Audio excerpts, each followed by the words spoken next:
Okay जी, अस्सलाम वालेकुम। आज हम विस्पर थ्योरी को डिस्कस करते हैं। ठीक है, केमिकल बॉन्डिंग हमने स्टार्ट किया था और उसमें मैंने कोवेलेंट बॉन्ड आप लोगों को पढ़ाया था कि कोवेलेंट बॉन्ड क्या होता है। आज हम किस पर आते हैं? आज हम आते हैं शेप ऑफ द मॉलिक्यूल की तरफ। ठीक है, अच्छा, शेप ऑफ मॉलिक्यूल क्या होता है? मतलब आपके माइंड में क्वेश्चन आना चाहिए कि हम कहते हैं कि CH4 एक गैस है। ठीक है, आप लोगों के पास CH4 क्या होता है? गैस होता है। तो हम बोलते हैं कि इसका जो शेप है वो आप लोगों के पास क्या होता है? टेट्राहेड्रल होता है।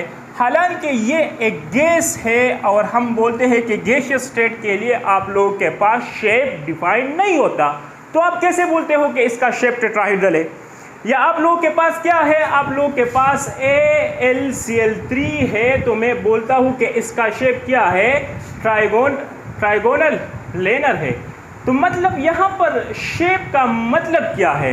देखो, आप लोगों के पास यहाँ पर जो शेप होता है ये फिजिकल स्टेट वाला शेप नहीं है, क्योंकि फिजिकल स्टेट्स, हम अगर स्टेट्स ऑफ मैटर को डिफाइन करें तो वहाँ पर क्या होता था? वहाँ पर दो मॉलिक्यूल, अगर मॉलिक्यूल्स के दरमियान इंटर पार्टिकल फोर्स या इंटर मॉलिक्यूलर फोर्स ज़्यादा होता था as compared to the kinetic energy of the molecule, तो मॉलिक्यूल क्या करते थे? एक फिक्स पोजीशन गेन कर लेते थे। तो हम क्या बोलते हैं कि इसका एक स्पेसिफिक शेप है, वो बिटवीन द मॉलिक्यूल होता था। मैंने बोला था कि एक सिंगल मॉलिक्यूल का कोई आप लोगों के पास स्टेट नहीं होता। तो सॉलिड में फिक्स पोजीशन पर आ जाते थे मॉलिक्यूल, तो हम उसके लिए शेप डिफाइन कर देते। हालांकि गैसेस में क्या करते थे? उसके साथ काइनेटिक एनर्जी ज़्यादा होती थी तो इधर उधर भागते थे, तो हम उसके लिए शेप डिफाइन नहीं कर सकते थे। लेकिन यहाँ पर इसका जो शेप है ये फिजिकल स्टेट से रिलेटेड नहीं है। ये किसके साथ रिलेटेड है? यहाँ पर ये अरेंजमेंट ऑफ एटम। अगर मैं क्या करूँ, AlCl3 को ड्रा करूँ, तो ये असल में आप लोगों के पास क्या होता है? ऐसा होता है। तो अगर आप यहाँ पर देखते हो तो इसमें क्या है? एक स्पेसिफिक एंगल होता है जो आप लोगों के पास क्या होता है? 120 डिग्री। तो यहाँ पर आप लोगों के पास जो शेप है ये ज्योमेट्री, मतलब आप लोगों के पास किसके लिए डिफाइन है? ये एटम्स, जो मतलब क्या होते हैं? मॉलिक्यूल्स में एटम होते हैं। अगर मॉलिक्यूल्स में एटम है तो वो एक स्पेसिफिक एक फिक्स पोजीशन पर होंगे ना। तो अगर उसकी पोजीशन फिक्स्ड हो गई तो इट्स मीन उसके लिए हम क्या कर सकते हैं? शेप डिफाइन कर सकते हैं। क्योंकि ऐसा तो नहीं हो सकता कि मैं AlCl3 में यहाँ पर भी Cl लगाऊँ, यहाँ पर भी नहीं। ये गलत है, रॉन्ग है। क्योंकि आप लोगों के पास जो मॉलिक्यूल होता है उसमें एटम एक स्पेसिफिक एंगल पर क्या होते हैं? अरेंज होते हैं। अगर एक स्पेसिफिक एंगल पर अरेंज है, इट्स मीन जो उसकी पोजीशन है एटम्स की वो फिक्स्ड है। तो अगर हम सॉलिड में भी इस तरह बोलते थे कि पोजीशन ऑफ मॉलिक्यूल अगर फिक्स्ड हो जाए तो हाँ बिल्कुल इसी तरह पोजीशन ऑफ एटम इसमें फिक्स्ड हुए। ठीक है, ये फिजिकल शेप नहीं है, ये वो ज्योमेट्री, मतलब आप लोग ज्योमेट्री पढ़ते थे ना क्लास 10 के मैथ्स में कि ट्राइगोनल प्लेनर, स्क्वायर प्लेनर। ठीक है, आप क्या, तो ये वो वाले शेप्स है। ठीक है, आप लोग के पास क्या होता है? जो CH4 होता है वो टेट्राहेड्रल होता है, क्योंकि यहाँ पर आप लोगों के पास जो बॉन्ड एंगल होता है वो कितना होता है? असल में ये आप लोग के पास क्या है? मतलब 3D होता है, तो आउट या इनसाइड। ठीक है, अगर डैश है तो मैंने बोर्ड के अंदर लिया है। तो इन सब में एंगल आप लोगों के पास क्या होता है? 109 होता है। तो अगर एक फिक्स पोजीशन पर है, अगर एक फिक्स लोकेशन पर है, तो मैं इसके लिए शेप क्या कर सकता हूँ? डिफाइन कर सकता हूँ। मैं ये बोल सकता हूँ कि ये टेट्राहेड्रल है। तो यहाँ पर जो शेप होता है उसका मतलब आप लोगों के पास एंगल्स, ज्योमेट्रीज, ये चीज़ें होती है। वो नहीं कि दिखेगा, मतलब मेरा जो है मैं दिखता हूँ मैं सॉलिड हूँ, ठीक है, नहीं, ये वो वाला नहीं है। ठीक है, यहाँ पर शेप का मतलब कुछ और है, एंगल्स है। ठीक है, आप लोगों मतलब अगर मीथेन रिफाइन करते हो तो इसमें हाइब्रिडाइजेशन ये है, इसमें बॉन्ड एंगल ये है, बॉन्ड लेंथ ये है। तो असल में हम इसके बारे में पढ़ रहे हैं। ठीक है, अच्छा, फिर क्वेश्चन आ जाता है कि why we study shape of the molecule. मतलब हम शेप ऑफ मॉलिक्यूल क्यों पढ़ते हैं? क्योंकि आप लोगों के पास जो मॉलिक्यूल्स होते हैं उसके प्रॉपर्टीज उसके शेप्स की वजह से ही होते हैं। फॉर एग्जाम्पल मैं आपसे क्वेश्चन करूं कि आप लोग बोलूं नहीं करूं जी, अच्छा, आप लोग के पास क्या है, CO2 है। अगर मैं बोलूं कि ये पोलर है कि नॉन पोलर है, तो देखो इसमें इलेक्ट्रोनेगेटिविटी डिफरेंस है, लेकिन इसका जो शेप है वो लीनियर होता है, जिसकी वजह से इसकी डाइपोल मोमेंट 0 आ जाता है और ये हो जाता है नॉन पोलर। हालांकि आप लोग के पास इसमें क्या होता है, बॉन्ड मूवमेंट होता है, लेकिन डाइपोल मूवमेंट जो होता है वो क्या, वेक्टर क्वांटिटी वो डायरेक्शन। तो यहाँ पर आप लोग के पास पॉजिटिव, तो ये एक दूसरे को क्या कर देते हैं, कैंसिल कर देते हैं, तो ये आ जाता है नॉन पोलर।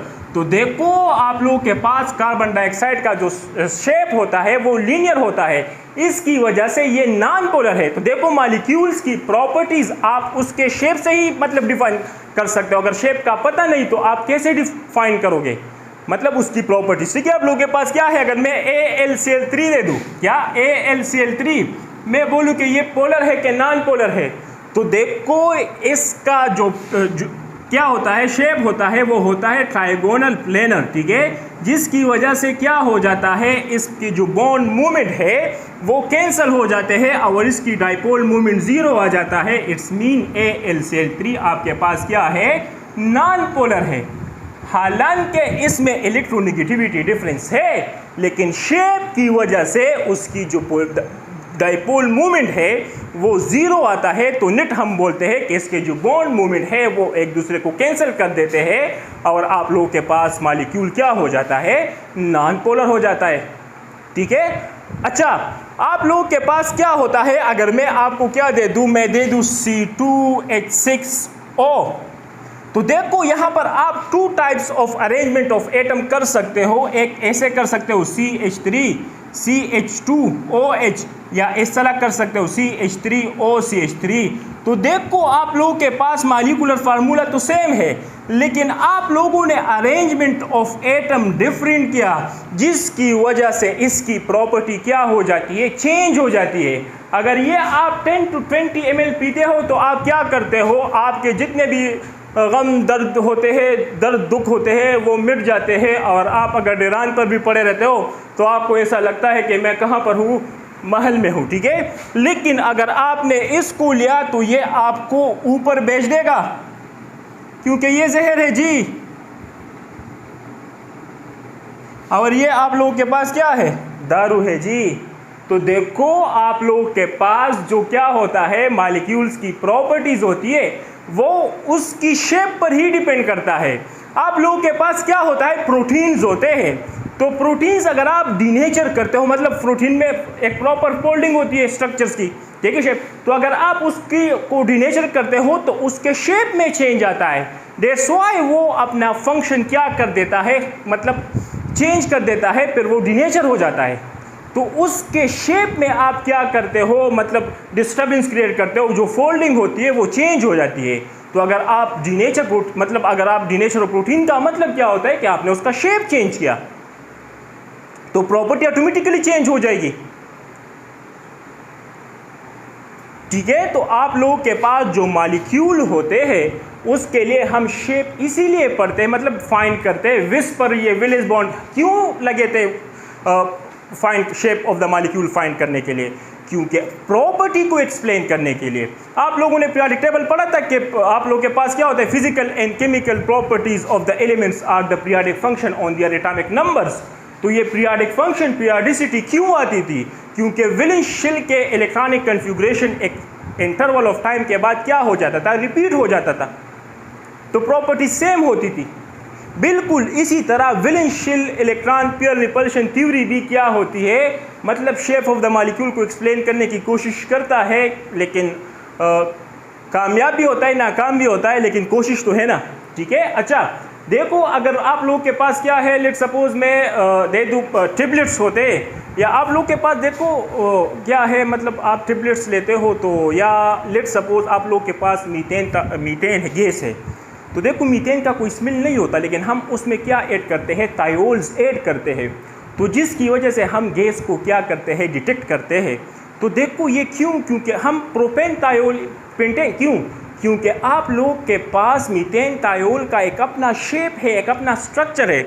तो हमारे नाक में जो क्या होता है, पोर्स होते हैं, तो वो उसमें क्या हो जाती है, फिक्स्ड हो जाती है, जिसकी वजह से हमें सेंस मतलब हम फील करते हैं कि यहाँ पर आप लोगों के पास जो गैस है वो लीक हुआ है। इसी तरह आप लोगों के पास जो परफ्यूम होते हैं उसमें आप लोगों के पास जो मॉलिक्यूल होते हैं उसके एक स्पेसिफिक शेप्स होते हैं, ठीक है ना। आप टेबलेट खाते हो तो क्यों, मतलब हर एक मेडिसिन आप लोगों के पास कुछ अगर आप इमक्सल लेते हो तो वो उसकी विस्कोसिटी आप लोगों के पास ज़्यादा होती है, और आप अगर हाइड्रोलिक एक्सेट्रा वगैरह लेते हो तो कम, क्यों,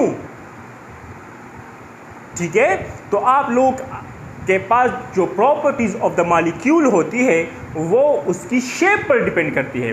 फॉर एग्जांपल आप लोग के पास क्या है, सिस्प्लाटिन है, क्या है, सिस्प्लाटिन है।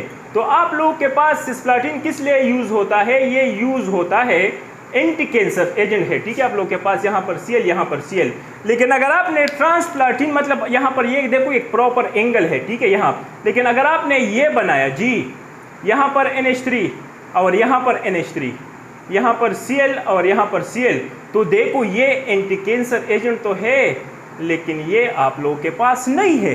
देखो एक एटम्स की अरेंजमेंट चेंज करने से आप लोगों के पास क्या हुई, मॉलिक्यूल की प्रॉपर्टी चेंज हुई, अरेंजमेंट ऑफ एटम्स, ठीक है। तो शेप ऑफ द मॉलिक्यूल हम क्यों पढ़ते हैं, to define their work, to define their properties. एक मॉलिक्यूल दूसरे मॉलिक्यूल से जब इंटरेक्ट करता है तो वो उसके शेप पर डिपेंड करता है, ठीक है ना। आप लोग इंशाल्लाह SN1 SN2 पढ़ोगे तो बल्कि बेस होता है और ये स्मॉल, तो ऑटोमेटिकली आपको समझ आ जाएगा कि सब्स्टिट्यूशन कब होगा, एलिमिनेशन, ये चीज़ें, ठीक है, डिस्कस करेंगे, ठीक है। तो हम विस्पर थ्योरी की तरफ आते हैं। पता तो चला कि हम शेप ऑफ द मॉलिक्यूल क्यों पढ़ते हैं और शेप ऑफ मॉलिक्यूल होता क्या है। असल में ये फिजिकल शेप नहीं है, ठीक है, ये एंगल्स की अरेंजमेंट है, डिस्ट्रीब्यूट मतलब किस एंगल पर एक एटम दूसरे एटम से एक मॉलिक्यूल में क्या है, अरेंज है, ठीक है। आहिस्ता आहिस्ता समझ आएगा जी, okay.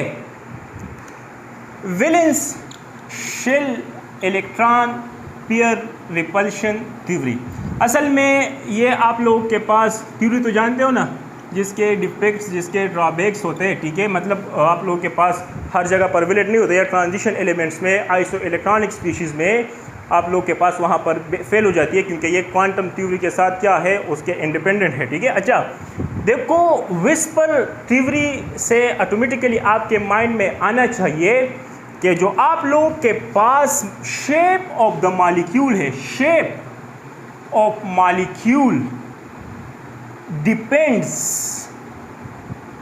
Upon the valence electron. ये किस पर डिपेंड करता है, वैलेंस इलेक्ट्रॉन पर डिपेंड करता है कि एक एटम के वैलेंस शेल में कितने इलेक्ट्रॉन है और किस नेचर के है। ये आप लोगों के बुक में लास्ट पोस्टुलेट गिवन है, लेकिन automatically valence shell electron pair repulsion theory के नेम में लिखा गया है कि आपके पास जो शेप ऑफ द मॉलिक्यूल है वो डिपेंड करता है किस पर, वो डिपेंड करता है वैलेंस शेल इलेक्ट्रॉन पर और उसके नेचर पर, ठीक है। जिस तरह आप लोग पीरियोडिक टेबल पढ़ते थे ना कि आप लोगों के पास एक रेगुलर इंटरवल ऑफ टाइम के बाद प्रॉपर्टी क्या होती थी, रिपीट होती थी। तो आप लोगों के पास रिपीट क्यों होती थी, क्योंकि वैलेंस शेल का इलेक्ट्रॉनिक कन्फिगुरेशन क्या होता था, रिपीट होता था। जिस तरह आप लोगों के पास लिथियम में 2s2 तो 2s1, तो आप लोगों के पास पोटाशियम सोडियम में क्या आता था, 3s1, फिर पोटाशियम में 4s1, तो वैलेंस शेल का इलेक्ट्रॉनिक कन्फिगुरेशन रिपीट होता था। तो बिल्कुल इसी तरह विस्पर थ्योरी का मतलब यही है कि आप लोग के पास जो शेप ऑफ द मॉलिक्यूल है वो डिपेंड करता है किस पर, वैलेंस शेल इलेक्ट्रॉन पर और उसके नेचर पर। अब देखिए आप लोग के, ये तो ऑलरेडी आप लोग को किसने किया था वो आप लोग के बुक में लिखा गया है, ठीक है। अच्छा अब देखिए आप लोग के पास क्या है, ये बोलता है कि जो वैलेंस शेल इलेक्ट्रॉन होते हैं, pair of electron, valence shell electron होते हैं, ठीक है, वैलेंस शेल इलेक्ट्रॉन, ये आपने क्या करना है, ये आपने मैक्सिमम डिस्टेंस पर रखना है। कहाँ पर, मैक्सिमम डिस्टेंस पर। क्यों, क्योंकि उसमें जो इलेक्ट्रोस्टैटिक रिपल्शन फोर्स है वो क्या हो जाए, मिनिमम हो जाए जी।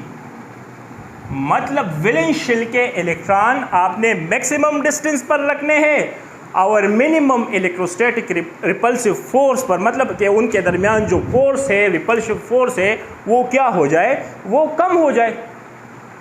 तो इसका मतलब क्या है? फॉर एग्जाम्पल आप लोगों के पास क्या है, बेरिलियम है। क्या है? बेरिलियम है। और आप लोगों के बुक में लिखा गया स्पेस में जो अरेंजमेंट ऑफ इलेक्ट्रॉन है, पेयर्स ऑफ इलेक्ट्रॉन, उसको क्या करे, मैक्सिमम डिस्टेंस पर रखे और मिनिमम इलेक्ट्रोस्टैटिक रिपल्सिव फोर्स पर रखे। ठीक है। अच्छा, अब देखिए मैं यहाँ पर लिखता हूँ बेरिलियम का जो एटॉमिक नंबर होता है वो 4 होता है। तो उसके फर्स्ट शेल में आप लोग के पास 2 इलेक्ट्रॉन और जो सेकंड है उसमें भी 2 इलेक्ट्रॉन। अब मैं डायरेक्ट ये शेल लेता हूं, इज अ स्फीयर। ठीक है। तो यहां पर बेरिलियम, ये आप लोग के पास क्या हुआ, ये इसका जो वैलेंस शेल है ये इसका स्फीयर हुआ। ठीक है, स्पेस हुआ। अब अगर इन दोनों इलेक्ट्रॉनों को मैं अरेंज करूं तो एक इलेक्ट्रॉन मैं यहाँ पर रखूँगा, एक यहाँ पर रखूँगा, क्योंकि यहाँ पर आप लोग के पास ये क्या होगा, मैक्सिमम डिस्टेंस पर रहेगा और मिनिमम रिपल्शन पर रहेगा। अगर यहाँ पर रखोगे तो देखो डिस्टेंस मिनिमम है, यहाँ पर रखोगे तो डिस्टेंस मिनिमम है, तो देखो वो कहता है कि मैक्सिमम डिस्टेंस पर रहे। यहाँ पर तो एक दूसरे को रिपेल करेगा, तो रिपल्शन क्या है, मैक्सिमम है, तो मिनिमम रिपल्शन यहाँ पर होगा और मैक्सिमम डिस्टेंस भी यहाँ पर होगा। अब आप बोल रहे हो कि सर आप तो यहाँ पर तो पेयर ऑफ इलेक्ट्रॉन लिखा है, तो अरे भाई अगर बॉन्ड बनेगा तो ये पेयर्स हो जाएंगे ना। अगर यहाँ पर Cl2 आ जाए, यहाँ पर मैं Cl ले लूँ तो और यहाँ पर भी Cl ले लूँ, तो देखो BeCl2 बने कि नहीं। तो देखो बॉन्ड एंगल कितना है, यहाँ पर आप लोगों के पास जो है यहाँ पर 180 है। इट्स मीन कि अगर आप लोगों के पास 2 पेयर्स ऑफ इलेक्ट्रॉन हो और दोनों बॉन्ड पेयर हो तो आपके पास वो तब ही स्टेबल हो सकता है जब उसमें बॉन्ड एंगल क्या हो, 180 हो। तो 180 बॉन्ड एंगल पर डिस्टेंस क्या होगा, डिस्टेंस होगा मैक्सिमम, और आप लोगों के पास जो एनर्जी है, इलेक्ट्रोस्टैटिक रिपल्सिव फोर्स है, वो क्या होगा, मिनिमम। अब देखिए लेट सपोज आप लोगों के पास बोरान है। क्या है, बोरान। तो बोरान में आप लोगों के पास 3 इलेक्ट्रॉन, 5 उसका एटॉमिक नंबर है। तो उसके फर्स्ट शेल में आप लोगों के पास 2 इलेक्ट्रॉन और जो सेकंड शेल है उसमें आप लोगों के पास 3 इलेक्ट्रॉन। अब अगर मैं ये डायरेक्ट इसका वैलेंस शेल ले लूँ, मतलब स्पेस ले लूँ, इसका ये स्फीयर ले लूँ, तो आप लोगों के पास ये ऐसा हो जाएगा जी। अब देखिए इन तीनों इलेक्ट्रॉनों को मैंने ऐसा अरेंज करना है कि इसमें डिस्टेंस मैक्सिमम हो जाए और इलेक्ट्रोस्टैटिक फोर्स जो रिपल्सिव है वो मिनिमम हो जाए। तो एक इलेक्ट्रॉन मैंने यहाँ पर रख दिया। अब अगर मैं दूसरा इलेक्ट्रॉन यहाँ पर रखूँगा तो ऑटोमेटिकली तीसरे अब यहाँ पर रखना पड़ेगा, तो इसमें डिस्टेंस तो मैक्सिमम हो जाएगा लेकिन यहाँ पर मिनिमम हो जाएगा। तीनों को मतलब एक ही डिस्टेंस पर, एक ही एंगल पर रखना होगा। ठीक है, ऐसा तो ना हो कि यहाँ पर मैक्सिमम हो और यहाँ नहीं, ये तो अनस्टेबल हो जाएगा। तो अब आपने क्या करना है, एक इलेक्ट्रॉन यहाँ पर रखना है और एक इलेक्ट्रॉन यहाँ पर रखना है। तो देखिए आप लोगों के पास तीनों में जो डिस्टेंस है वो क्या है, सेम है और यही मैक्सिमम पॉसिबल डिस्टेंस है। अब आप लोगों के बुक में तो लिखा है कि पेयर ऑफ इलेक्ट्रॉन, तो अरे जब ये बॉन्ड बनाएगा तो पेयर हो जाएगा ना। तो अब देखिए इसका जो शेप होता है वो आप लोगों के पास ऐसा होता है, ट्राइगोनल प्लेनर। ऐसा होता है कि नहीं होता। BF अगर मैं BF3 का ले लूँ जी, या BCl3 का ले लूँ, यहाँ पर मैं Cl लगाऊँ, यहाँ पर Cl, यहाँ पर Cl, तो आप पहले जो इलेक्ट्रॉन है उसकी पॉसिबल अरेंजमेंट करें, उसके बाद ऑटोमेटिकली पेयर अप होगा ना बॉन्ड। अगर बॉन्ड नहीं बनाया, लोन पेयर आया, अभी डिस्कस करेंगे। ये तो मैं जस्ट आपको बता रहा हूँ, फर्स्ट पोस्टुलेट है कि जो पेयर ऑफ इलेक्ट्रॉन होते हैं पेयर में, स्पेस में, तो उसको मैक्सिमम डिस्टेंस और मिनिमम इलेक्ट्रोस्टैटिक रिपल्सिव फोर्स पर क्या करें, रखें। इसके बाद आप लोगों के पास क्या आता है, अगर लेट सपोज मैं बात करूं कार्बन का, तो कार्बन का होता है 6। उसके फर्स्ट शेल में आप लोगों के पास 2 इलेक्ट्रॉन और लास्ट शेल में कितने इलेक्ट्रॉन आप लोगों के पास हो जाएंगे, 4 इलेक्ट्रॉन। अब अगर मैं डायरेक्ट इसका वैलेंस शेल ले लूँ तो इसमें अगर मैं इलेक्ट्रॉनों को अरेंज करूँ तो एक यहाँ पर जी, एक यहाँ पर, एक यहाँ पर, एक यहाँ पर। तो यहाँ पर देखिए इसमें जो बॉन्ड एंगल आता है वो क्या आता है 90। क्या आता है 90। तो क्या ये ठीक है? ये आप लोग के पास गलत है। क्यों? क्योंकि आप लोग के पास मॉलिक्यूल 2D तो नहीं होता, आप लोग के पास एक और पॉसिबिलिटी भी है जिसमें ये 4 इलेक्ट्रॉन है, बॉन्डिंग के बाद पेयर होंगे, पेयर इलेक्ट्रॉन की बात कर रहा हूँ, जिसमें ये 4 इलेक्ट्रॉन है जो मैक्सिमम डिस्टेंस पर एक दूसरे से क्या हो सकते हैं, अरेंज हो सकते हैं।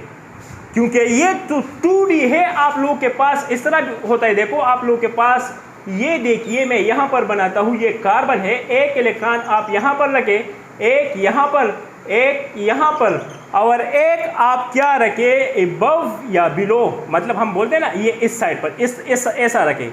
तो सब में आप अब क्या हो जाएगा, जो बॉन्ड एंगल हो जाएगा, मैं आपकी तरफ या पीछे की तरफ लेता हूँ तो मैं डैश से रिप्रेजेंट करता हूँ। किससे?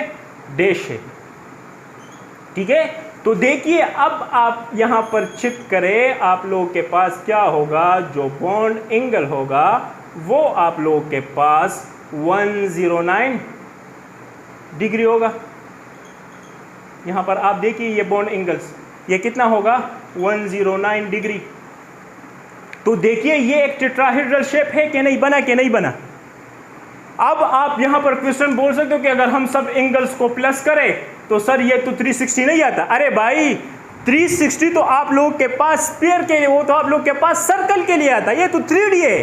अब सर वो तो आप लोग के पास 2D होता है। ठीक है, तो यहाँ पर 3D के लिए ऐसा नहीं है कि सबका प्लस 360 आएगा, नहीं, यहाँ पर आप लोग के पास जो सर्कल वो तो 2D होता है, तो वहाँ पर सब एंगल का प्लस 360 आता है। तो देखो अगर यहाँ पर अब क्या हो, मतलब CH4 है तो एक हाइड्रोजन यहाँ पर, एक यहाँ पर, एक यहाँ पर, एक यहाँ पर। तो देखो आपने जो पेयर्स ऑफ इलेक्ट्रॉन थे, जिसे हम बॉन्ड पेयर बोलते हैं, अभी पता चल जाएगा, तो क्या वो मैक्सिमम डिस्टेंस पर रहे कि नहीं और मिनिमम रिपल्सिव पर रहे कि नहीं। तो यहाँ पर आप लोग के पास एक प्रॉपर अरेंजमेंट, एक प्रॉपर डिस्ट्रीब्यूशन आया एटम्स का, जो एक फिक्स्ड एंगल पर होते हैं। दैट्स व्हाई हम बोलते हैं कि जो CH4 का क्या है, CH4 का जो शेप है वो होता है टेट्राहेड्रल। ठीक है, तो ये फर्स्ट है। अब अगर लेट सपोज 5 आ जाए, मैं फास्फोरस की बात करता हूँ, नाइट्रोजन में एक लोन पेयर आ जाता है, मैं फास्फोरस के वैलेंस शेल में 5 इलेक्ट्रॉन है। ठीक है, तो वो कैसे अपने इलेक्ट्रॉन्स को अरेंज करेगा। तो देखो एक इलेक्ट्रॉन यहाँ पर, एक इलेक्ट्रॉन यहाँ पर, एक इलेक्ट्रॉन आप लोग के पास कहाँ पर जी, यहाँ पर, बिल्कुल वैसा ही है, एक यहाँ पर, एक यहाँ पर, एक यहाँ पर, बिल्कुल। अब एक इलेक्ट्रॉन वो अबव, एक बिलो। ठीक है, आप लोग के पास यहाँ पर फास्फोरस है तो यहाँ पर मैं बिलो लेता हूँ। ठीक है, और यहाँ पर जी अबव। तो अब देखिए ये ट्राइगोनल बाय पिरामिडल आता है कि नहीं जी,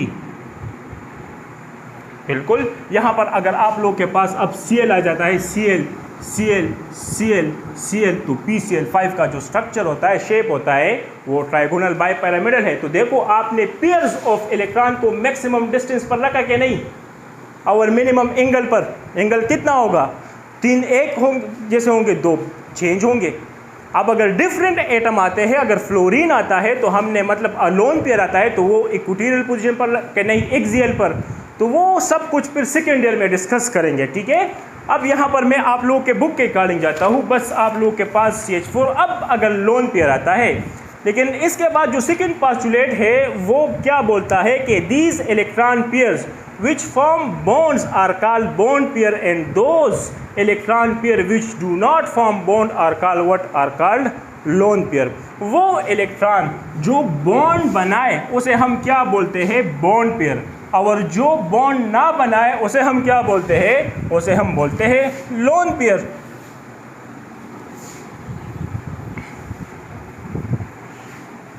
अब वो खल वाला जो नहीं था उसको बॉन्डिंग पर भी समझाना पड़ेगा। ठीक है, बॉन्डिंग क्या होता है, देखो रिकॉर्ड हो रहा है, चेक करें।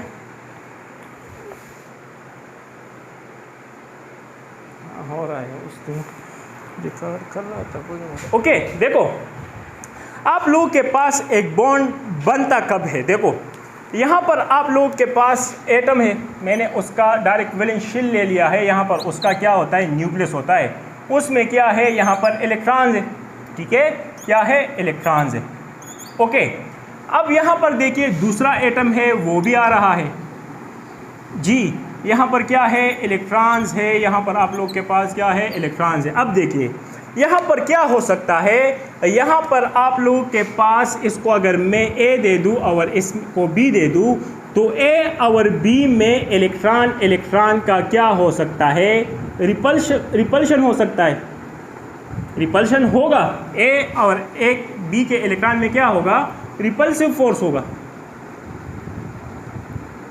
और ए और बी के न्यूक्लियस में भी क्या होगा आप लोगों के पास जी,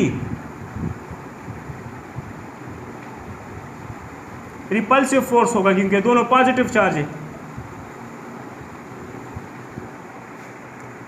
ठीक है। अच्छा, अब क्या होगा, आप लोगों के पास जो ए है ये इस इलेक्ट्रॉन को अपनी तरफ अट्रैक्ट कर सकता है कि नहीं कर सकता। तो आप लोगों के पास ए और बी के इलेक्ट्रॉन में क्या हो सकता है, जो न्यूक्लियस है और इलेक्ट्रॉन है उसके में अट्रैक्टिव फोर्स हो सकता है, होता है, हो सकता है, होता है, ठीक है। अच्छा, अब यहाँ पर देखिए इसका ये न्यूक्लियस इस इलेक्ट्रॉन को अपनी तरफ अट्रैक्ट कर सकता है कि नहीं, क्यों नहीं। तो आप लोग के पास बी और ए के जो इलेक्ट्रॉन है उसमें के न्यूक्लियस में क्या हो सकता है, न्यूक्लियस और इलेक्ट्रॉन में अट्रैक्टिव फोर्स हो सकता है जी, बिल्कुल हो सकता है। अब बॉन्ड कब बनेगा, बॉन्ड आप लोगों के पास तब बनेगा जब अट्रैक्टिव फोर्स क्या हो जाए, अट्रैक्टिव फोर्स डोमिनेट कर जाए, किस पर, रिपल्सिव फोर्स पर। तो आप लोगों के पास क्या हो जाएगा, बॉन्ड बन जाएगा। अब ये इलेक्ट्रॉन और ये इलेक्ट्रॉन लेट सपोज क्या हुए, बॉन्ड हुए, इसके साथ ये इलेक्ट्रॉन और ये इलेक्ट्रॉन क्या हुआ, बॉन्ड हुआ। तो इसको हम बोलते हैं बॉन्ड पेयर इलेक्ट्रॉन। ये क्या है, मतलब दो दो इलेक्ट्रॉन हुए कि नहीं, मतलब देखो ये भी दो, ये भी दो, तो two bond pair of electron हुए। अब यहाँ पर देखिए ये इलेक्ट्रॉन ऐसे थे जिन्होंने क्या किया, बॉन्डिंग में पार्टिसिपेट नहीं किया, तो ये दोनों को क्या बोला जाता है, लोन पेयर इलेक्ट्रॉन। क्या, लोन पेयर इलेक्ट्रॉन। और इन दोनों को क्या बोला जाता है, ये है बॉन्ड पेयर इलेक्ट्रॉन, और ये क्या है, लोन पेयर ऑफ इलेक्ट्रॉन। अब देखिए आप लोगों के पास जो बॉन्ड पेयर ऑफ इलेक्ट्रॉन है, तो वो एक इस न्यूक्लियस की तरफ भी अट्रैक्ट हो रहा है और इस न्यूक्लियस की तरफ भी अट्रैक्ट हो रहा है। ये इलेक्ट्रॉन इसकी तरफ भी अट्रैक्ट हो रहा है और इसकी तरफ भी अट्रैक्ट हो रहा है। अब ये भी ऐसा देखिए, इसकी तरफ भी अट्रैक्ट हो रहा है और इसकी तरफ भी, ये भी इसकी तरफ और इसकी तरफ भी अट्रैक्ट हो रहा है। तो देखिए ये इलेक्ट्रॉन फ्री इतने नहीं है कि इधर उधर घूमो फिरो, क्योंकि ये बोर्न हुए। इंसान जब मतलब शादीशुदा नहीं होता तो वो इधर उधर घूमता फिरता है। अब ये बोर्न हुआ तो अब ये क्या करेगा, मतलब कम जगह ऑक्युपाई करेगा।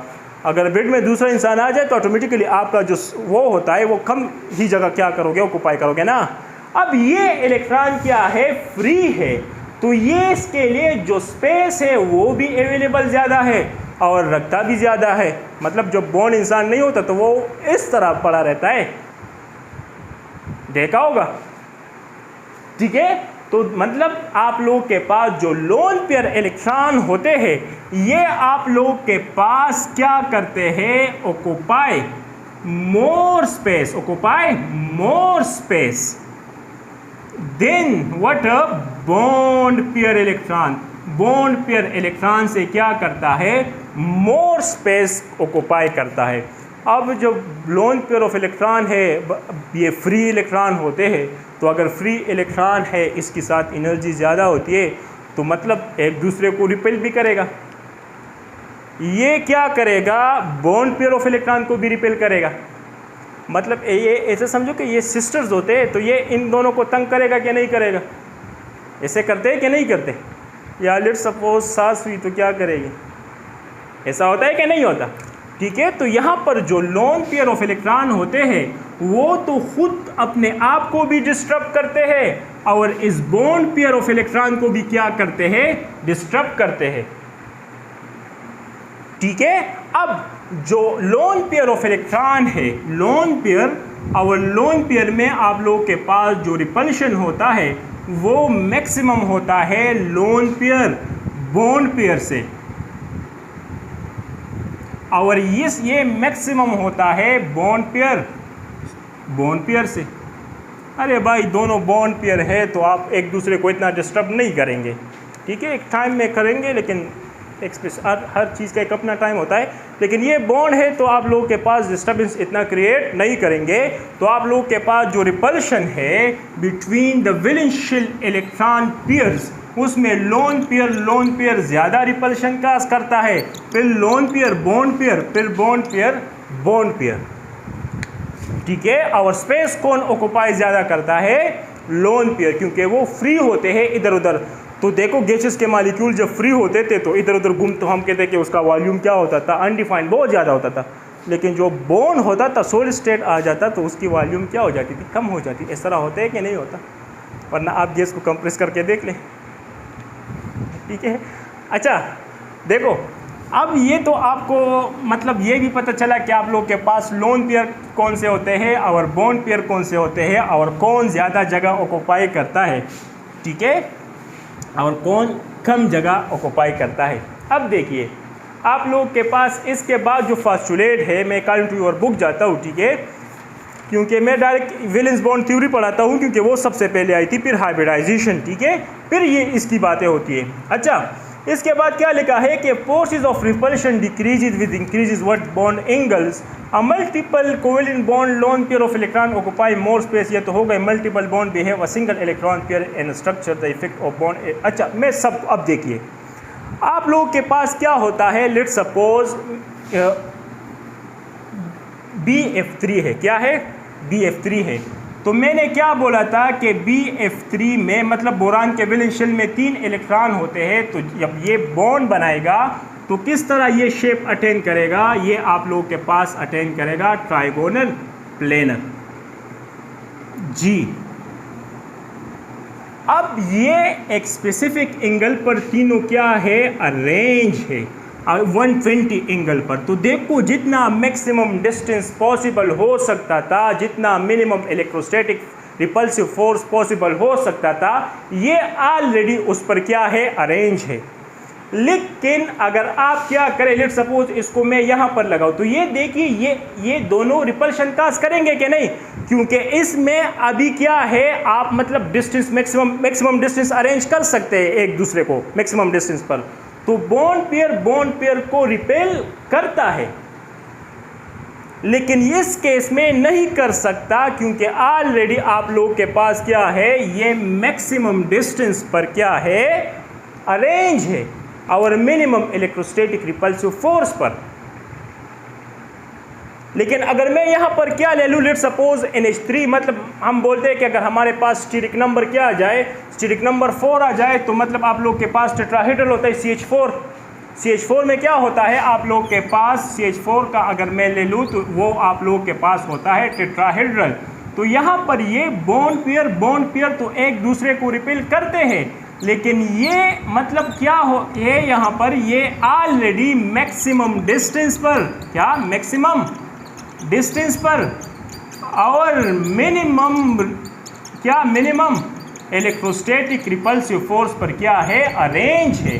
तो ये अपनी पोजीशंस, अपनी लोकेशंस को चेंज नहीं करेगा।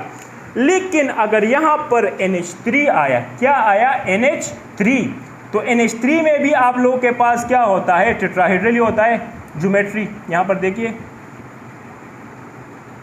तो अब देखिए आप लोगों ने क्या बोला था कि लोन पेयर बॉन्ड पेयर का रिपल्शन ज़्यादा होता है एज कंपेयर टू द जी बॉन्ड पेयर, मतलब ये दोनों एक दूसरे को रिपेल तो कर रहे हैं, ये दोनों भी एक दूसरे को रिपेल कर रहे हैं, लेकिन यहाँ पर लोन पेयर इस बॉन्ड पेयर को भी क्या कर रहा है, रिपेल कर रहा है। आवर लोन पेयर का रिपल्शन ज़्यादा होता है as compare to the bond pair. Bond pair मतलब बॉन्ड पेयर का रिपल्शन से लोन पेयर बॉन्ड पेयर का रिपल्शन क्या होता है, ज़्यादा होता है।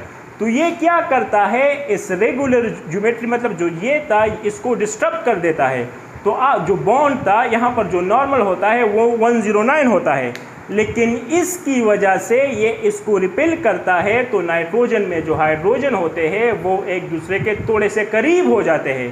तो करीबनेस की वजह से आप लोगों के पास जो यहाँ पर बॉन्ड एंगल है वो क्या हो जाता है, वो 107.5 है कि 107 हो जाता है। क्यों? क्योंकि लोन पेयर बॉन्ड पेयर को क्या कर रहा है, रिपेल कर रहा है। बॉन्ड पेयर को भी रिपेल करता है, लेकिन ये ऑलरेडी 2 न्यूक्लियस से क्या है, ये इलेक्ट्रॉन बॉन्डेड है। तो इतने फ्री नहीं है कि मतलब इतना करे कि जितना ये करता था।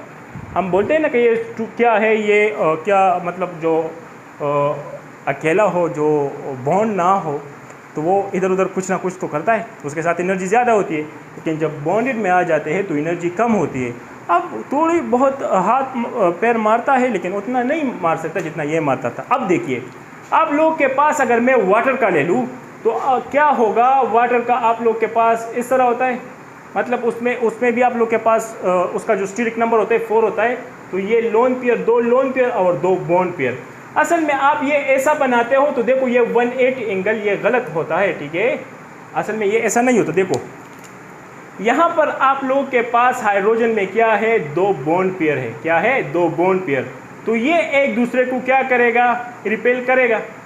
बॉन्ड पेयर एक दूसरे को रिपेल करता है। यहाँ पर देखिए आप लोग के पास क्या है, लोन पेयर्स है। तो लोन पेयर भी एक दूसरे को क्या करता है, रिपेल करता है। लेकिन लोन पेयर का रिपल्शन क्या होता है, सबसे ज़्यादा होता है। फिर लोन पेयर बॉन्ड पेयर का रिपल्शन क्या होता है, ये दूसरे नंबर पर होता है। और फिर आप लोगों के पास ये बॉन्ड पेयर का रिपल्शन लास्ट में आता है। तो अगर ये रिपल्शन क्या है, मिनिमम है और ये इससे ज़्यादा है और ये सबसे ज़्यादा है, तो लोन पेयर एक दूसरे से क्या हो जाएंगे, बहुत दूर हो जाएंगे। जब दो भाई अंश शादीशुदा हो, ठीक है, तो उसको मैक्सिमम एंगल पर रखे, क्योंकि वो एक दूसरे को फिर बोलते हैं कि आप बोले वो बोले, ठीक है, तो तभी स्टेबल होगा। तो यहाँ पर एक लोन पेयर आ जाता है और एक लोन पेयर यहाँ पर आ जाता है, और आप लोग के पास जो बॉन्ड पेयर्स होते हैं वो यहाँ पर आ जाते हैं। तो अब आप क्या करें, अब देखिए आप लोग के पास यहाँ पर जो बॉन्ड एंगल होता है वो और भी कम हो जाता है। वो 104.5 है कि 104 डिग्री है, और ये इसमें क्या हो जाता है, इंक्रीज आ जाता है। पहले 109 था तो अब बढ़ जाएगा। कितना बढ़ेगा, जितना इसमें क्या आएगा, डिक्रीज आएगा, ठीक है। तो मतलब बॉन्ड पेयर को क्या करता है, रिपेल है वो करता है, और बॉन्ड पेयर भी लोन पेयर भी और लोन पेयर बॉन्ड पेयर भी। लेकिन किसका रिपल्शन ज़्यादा होगा वो क्या करेगा, डोमिनेट करेगा, ठीक है। अच्छा, अब यहाँ पर लिखा गया है कि जो डबल बॉन्ड होते हैं उसने आपने क्या मानना है, सिंगल बॉन्ड। क्या, सिंगल बॉन्ड मतलब कंसिडर करना है एज अ सिंगल बॉन्ड, लेकिन इसको बोला जाता है क्या, सुपर बॉन्ड पेयर। क्या, जो डबल बॉन्ड होते हैं इसको बोला जाता है super bond pair. Single bond तो कंसिडर करते हैं एक विस्पर थ्योरी, लेकिन ये होते हैं सुपर बॉन्ड पेयर। मीन इसका जो रिपल्शन होता है ना, वो सिंगल बॉन्ड के रिपल्शन से क्या होता है, ज़्यादा होता है। वरना आप चेक कर देख ले, आप लोग के पास क्या होता है, CH, मतलब अगर मैं अल्कीन ले लूँ, ठीक है, यहाँ पर ये H है, यहाँ पर क्या है, ये यहाँ पर ये H, यहाँ पर ये H। तो देखिए अगर मैं इसको ऐसा ड्रा करूँ, आप लोग के पास C डबल बॉन्ड O, एक H यहाँ पर, एक H यहाँ पर, O एक C है, C और ये H यहाँ पर, एक H यहाँ पर। तो देखो ये बॉन्ड पेयर एक दूसरे को रिपेल करेगा कि नहीं, ये बॉन्ड पेयर एक दूसरे को रिपेल करेगा कि नहीं, ये बॉन्ड पेयर एक दूसरे को रिपेल करेगा कि नहीं। लेकिन इसका रिपल्शन क्या होता है, ज़्यादा होता है। फॉर एग्जांपल आप लोग AlCl3 लेते थे कि नहीं, तो आप लोग के पास एक प्रॉपर मतलब एंगल आता था, जो क्या होता था, आप लोग के पास 120 डिग्री होता था। लेकिन यहाँ पर आप लोगों के पास जो इसका रिपल्शन है वो ज़्यादा होता है, इसीलिए यहाँ पर जो बॉन्ड एंगल है वो 120 से बढ़ जाता है, वो 122 के आसपास आता है। और यहाँ पर आप लोगों के पास 118, मतलब आप लोगों के पास जो एंगल्स होते हैं वो डिस्टर्ब होते हैं, ये लेस देन 120 आता है और ये आप लोगों के पास ग्रेटर देन 120 आता है। क्यों? क्योंकि आप लोगों के पास यहाँ पर पाई इलेक्ट्रॉन है और वो इलेक्ट्रॉन फ्री होते हैं। Valence shell electron pair repulsion theory में तो हमने सिंगल बॉन्ड माना, लेकिन इसको सुपर बॉन्ड पेयर बोला जाता है, क्योंकि ये क्या करते हैं, रिपेल करते हैं ज़्यादा सिंगल बॉन्ड पेयर से, इसकी रिपल्शन ज़्यादा है। आप लोग क्या करते हो, मतलब ऐसा पढ़ा है क्या नहीं पढ़ा जी? कार्बोनाइल कंपाउंड्स में अगर मैं यहाँ पर क्या ले लूँ, मैं ले लूँ क्या, लेट सपोज मैं मिथानल लेता हूँ जी, तो यहाँ पर क्या करेगा, यहाँ पर ये आप लोग के पास मतलब ट्राइगोनल पे यहाँ पर ये जो बॉन्ड एंगल है ये 120 नहीं होगा, यहाँ पर डबल बॉन्ड है और डबल बॉन्ड क्या करता है, आप लोग के पास डिस्टर्बेंस क्रिएट होगा। ये मतलब आप ऐसा नहीं बोल सकते कि इसमें ये एंगल 120 है, ठीक है, क्योंकि यहाँ पर इसके साथ जो पावर है रिपल्शन का वो ज़्यादा है, इसको बोला जाता है सुपर जी वो, ठीक है। अच्छा, इसके बाद आप लोग के पास क्या लिखा गया है कि अगर इलेक्ट्रोनेगेटिविटी साइड एटम का या सेंट्रल एटम का क्या करोगे, चेंज करोगे, तो आप लोग के पास बॉन्ड एंगल क्या हो जाता है, चेंज हो जाता है। फॉर एग्जाम्पल आप लोग के पास यहाँ पर NH3 है और यहाँ पर PH3 है, तो बॉन्ड एंगल NH3 में ज़्यादा होगा as compare to the PH3, ठीक है। क्यों? क्योंकि आप लोग के पास क्या होता है, अगर मैं NH3 को ऐसा ड्रा करूं तो ये आप लोग के पास होता है मतलब यहाँ पर जो ये इलेक्ट्रॉन्स है, नाइट्रोजन मोर इलेक्ट्रोनेगेटिव है, तो ये यहाँ पर क्या हो जाते हैं, शिफ्ट हो टूवर्ड्स क्या होते हैं, नाइट्रोजन होते हैं, जिसकी वजह से ये इलेक्ट्रॉन एक दूसरे को ज़्यादा रिपेल करते हैं। क्या करते हैं? तो आप लोग के पास अगर मतलब यहाँ पर करीब हुए ना, तो यहाँ पर आप लोग के पास अब रिपल्शन, तो ये एक दूसरे से दूर चले जाएंगे। लेकिन PH3 में क्या होता है, आप लोग के पास होता है मतलब जो इलेक्ट्रोनेगेटिविटी है वो फास्फोरस की कम होती है, तो इलेक्ट्रॉन क्या होते हैं, थोड़े से अवे होते हैं, ठीक है, एज़ कम्पेयर टू नाइट्रोजन। मतलब यहाँ पर है, कैसा बना यार ये ड्राइंग, हम कैसे सीख लेंगे। अच्छा, यहाँ पर है तो देखो मतलब उतना वो नहीं है, मतलब इसमें तो बहुत करीब आ चुके थे, तो थोड़े से दूर दूर है, तो बॉन्ड एंगल क्या हो जाएगा आप लोग के पास, थोड़ा सा कम हो जाएगा, क्योंकि ये एक दूसरे को रिपेल नहीं कर रहा है इतना। ये तो यहाँ पर करीब थे तो एक दूसरे, तो बॉन्ड यहाँ पर अगर मैं NH3 ले लूँ, सॉरी PH3 यहाँ पर ASH3 ले लूँ, तो इससे इसका ज़्यादा होगा। मतलब इलेक्ट्रोनेगेटिविटी ऑफ सेंट्रल एटम, अगर साइड एटम सेम हो तो जिसकी इलेक्ट्रोनेगेटिविटी ज़्यादा होगी, बॉन्ड एंगल उसकी क्या होगी, ज़्यादा होगी। अब देखिए, आप लोगों के बुक में साइड एटम की इलेक्ट्रोनेगेटिविटी की बात की गई है, तो अगर मैं PCl3 ले लूँ और PBr3 ले लूँ, तो ऑटोमेटिकली PBr3 में जो बॉन्ड एंगल है वो क्या है, वो आप लोगों के पास ज़्यादा है as compare to the PCl3। क्यों? क्योंकि आप लोग के पास क्या है, आप लोग के पास फास्फोरस है और यहाँ पर क्या है, 3 क्लोरीन है। अब इलेक्ट्रोनेगेटिव कौन है, क्लोरीन इलेक्ट्रोनेगेटिव है, तो ये इलेक्ट्रॉन्स किस क्लोरीन के तरफ करीब जाएंगे। तो अब देखिए इलेक्ट्रॉन दूर गए, लेकिन अगर मैं यहाँ पर बात करूँ PBr3 की, तो PBr3 में जो ब्रोमीन है उसकी इलेक्ट्रोनेगेटिविटी क्या है, कम है, तो इलेक्ट्रॉन थोड़े यहाँ पर होंगे, मतलब इससे दूर, तो ये एक दूसरे को रिपेल करेंगे कि नहीं। रिपल्शन की वजह से यहाँ पर क्या हो जाता है, बॉन्ड एंगल मैक्सिमम हो जाता है। तो अगर बॉन्ड एंगल मैक्सिमम हुआ तो हम क्या बोलते हैं, अगर साइड एटम की इलेक्ट्रोनेगेटिविटी क्या करोगे, कम करोगे, तो बॉन्ड एंगल बढ़ेगा। लेकिन अगर साइड एटम की इलेक्ट्रोनेगेटिविटी ज़्यादा करोगे तो बॉन्ड एंगल कभी कभी हो जाता है जी। अच्छा, तो ये आप लोग के पास क्या है, ये आप लोग के पास है विस्पर थ्योरी। मतलब इसके एप्लीकेशन तो ऑलरेडी मैं इस तरह नहीं करता कि पहले नहीं, मैं हर एक के साथ क्या कर रहा हूँ, मतलब एक्सप्लेन कर रहा हूँ कि बॉन्ड पेयर ये सब कैसे हो सकता है, ठीक है। Forces of repulsion decreases with increases bond angles. अच्छा, एक ये लिखा गया है कि फोर्सेस ऑफ रिपल्शन इंक्रीजेज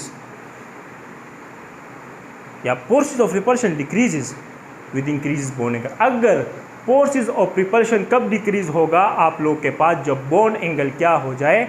आप लोग के पास इंक्रीज हो जाए। फॉर एग्जाम्पल, आप लोग के पास क्या है? आप लोग के पास है BF3 और एक है BF3 माइनस। यहाँ पर देखिए, आप लोग के पास क्या है? यहाँ पर आप लोग के पास है F, यहाँ पर F, यहाँ पर F, लेकिन यहाँ पर क्या है? आप लोग के पास F, यहाँ पर F, यहाँ पर F, यहाँ पर F is a whole minus. Okay, देखिए यहाँ पर बॉन्ड एंगल 120 है और यहाँ पर 109 है, क्योंकि ये क्या है? टेट्राहेड्रल है। असल में इससे पहले हाइब्रिडाइजेशन को पढ़ना चाहिए था, लेकिन खैर वो भी समझ आ जाएगा। वीडियो बार बार देख लो, ऑटोमेटिकली समझ आएगा। देखो यहाँ पर आप लोग के पास इसमें क्या होते हैं? रिपल्शंस होते हैं। तो ये अनस्टेबल है और ये आप लोग के पास क्या होता है? क्योंकि यहाँ पर आप लोग के पास जो फ्लोरीन में जो बॉन्ड्स एंगल है वो मैक्सिमम है। तो अगर बॉन्ड एंगल मैक्सिमम होगा तो रिपल्शन क्या होगा? मिनिमम होगा। यहाँ पर जो बॉन्ड पेयर में रिपल्शन क्या है? मैक्सिमम है।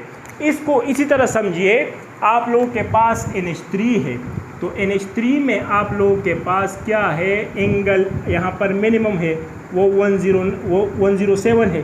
10 क्या है? 7 है। अब मैं ऐसा क्या करूँ कि इसमें जो क्या है ये बॉन्ड एंगल इंक्रीज़ करूँ। अगर बॉन्ड एंगल इंक्रीज़ करूँ तो मतलब रिपल्शन कम हो जाएगा। बॉन्ड एंगल अगर इंक्रीज़ करूँ मतलब दो बॉन्ड पेयर को अगर मैक्सिमम डिस्टेंस पर अरेंज करूँ तो ऑटोमेटिकली फर्स्ट हम बोला कि उसमें जो रिपल्सिव फोर्स है वो कम हो रिपल। तो मैं इसको क्या करता हूँ? इसको एक हाइड्रोजन देता हूँ, तो ऑटोमेटिकली आप लोग के पास जो NH4+ होता है वो टेट्राहेड्रल होता है। तो देखो आप लोग के पास मतलब यहाँ पर जो बॉन्ड एंगल है वो 109 हो जाता है और आप लोग के पास जो रिपल्शन होता है वो क्या हो जाता है? आप लोग के पास मिनिमम हो जाता है। यहाँ पर रिपल्शन क्या था? मैक्सिमम था और वहाँ पर रिपल्शन क्या है? मिनिमम है। तो अगर आप बॉन्ड एंगल को क्या करते हो जी? इंक्रीज़ करते हो तो रिपल्शन क्या हो जाएगा? कम हो जाएगा। ठीक है, तो इंशाल्लाह